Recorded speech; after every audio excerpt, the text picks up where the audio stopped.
আজকে বিএনপির যারা মন্ত্রীরা আছে, মির্জা ফখরুল থেকে শুরু করে সালাউদ্দিন থেকে শুরু করে এবং বড় গলায় যিনি কথা বলছেন পার্থ সাহেব, আমরা তাদের যখন আগের বক্তব্যগুলো দেখি এবং বর্তমান বক্তব্য যখন মিলাই, আমরা তাদের প্রতারণার রাজনীতি দেখতে পাই, আমরা তাদের দ্বিচারিতার রাজনীতি দেখতে পাই।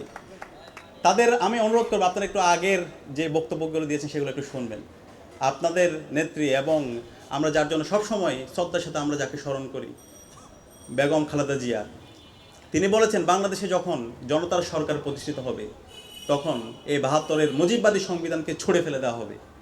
এবং আমরা আশা করেছিলাম সেই ছুঁড়ে ফেলে দিয়ে আমরা নতুনভাবে রাষ্ট্র প্রকল্প বিনির্মাণ করব। এবং সে সংস্কারের জন্য আপনারাও কথা বলেছেন, আপনাদের রাষ্ট্র সংস্কারের জন্য ৩১ দফা দিয়েছেন। সে ৩১ দফায় আপনারা প্রথম দফায় বলেছেন আপনারা সংবিধান সংস্কার কমিশন গঠন করবেন। কিন্তু আজকে নির্বাচিত 2/3 মেজরিটি পাওয়ার পরে আজকে আপনাদের কথার সুর, আপনাদের গলার সুর পরিবর্তন হয়ে গেছে।